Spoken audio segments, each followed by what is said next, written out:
Resistance training, the goal in performing calisthenics is to promote muscle growth and strength. Originating from the Greek words kalo, which means beauty, and stenos, which means strength, calisthenics rose into prominence in the 19th century by the father of gymnastics, Friedrich Louis John. And fitting enough, there's nothing really that is a better embodiment of beauty and strength than gymnastics. Since calisthenics uses your body's weight as resistance, it's also known as body weight exercises. And the big question about body weight exercises is how effective it is for building muscle and strength, or if it's as effective as lifting weights. To understand this, we need to understand how muscles grow and get stronger. Muscular and strength adaptation occurs when a stimulus or resistance is applied to the corresponding muscle at a high enough intensity to invoke muscle overload. Simply put, the more weight you move with your muscles, the more your muscles adapt and become bigger and stronger. But it doesn't mean that any type of weight movement will work. Take jogging, for example. Although it can be very taxing on the heart muscles and promote cardiac muscle growth, it will not promote much skeletal muscle growth, not even in your legs. The problem here is that the stimulus is not strong enough to target all the leg's muscle fibers. If you watched the muscle fibers video before, you will understand that we have 3 different muscle fiber types, one of which is used for endurance, known as type 1, and the other 2 are used to provide great amounts of force, known as type 2 fibers.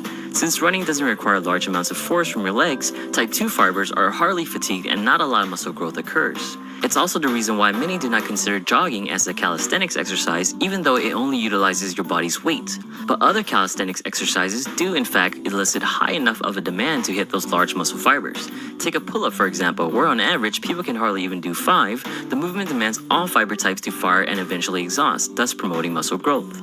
Push-ups are another good example of a calisthenics exercise that can elicit muscle growth, especially for beginners that struggle to do even 10. But eventually you will run into the problem of not having enough resistance. As tough as it may be to get your first 10 push-ups, eventually 10 will be just an easy warm-up. When you start hitting 20, 25, or 30 push-ups easily, then we run into the same problem as we saw with jogging. Of course, you can definitely modify the push-up to make it tougher, such as elevating your feet on a platform, but ultimately you're not changing the amount of demand on the muscle groups involved in a standard push-up. Instead, you begin shifting the muscles involved in the movement. With feet elevated push-ups, your anterior shoulders begin taking the brunt of the resistance instead of your chest. So if you wanted to build your chest, you won't have enough resistance. And you might be thinking, why not just add some weight on your back? Well, at that point, it's no longer just body weight, thus no longer calisthenics. The next natural progression is using weights. As great as calisthenics can be, there will be a point where certain muscle groups, especially the strong muscle groups such as your chest, legs, and hips, will eventually need greater resistance. Also, since calisthenics require you using multiple muscle groups to perform an exercise, which isn't a bad thing at all in terms of natural and functional development, but it does make it tough to isolate certain muscles. Now, that's not to say that calisthenics cannot build an aesthetically appealing body. After all, you have guys looking like this from performing just body weight exercises, but when you compare them to this, there's a clear difference in muscle growth between the 2 regimens.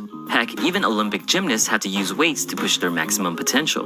This is not to say that calisthenics has no place in anyone's exercise program, you just have to understand its uses. The great thing about calisthenics is that it's absolutely free. All you gotta have is the ground you walk on and a park with bars.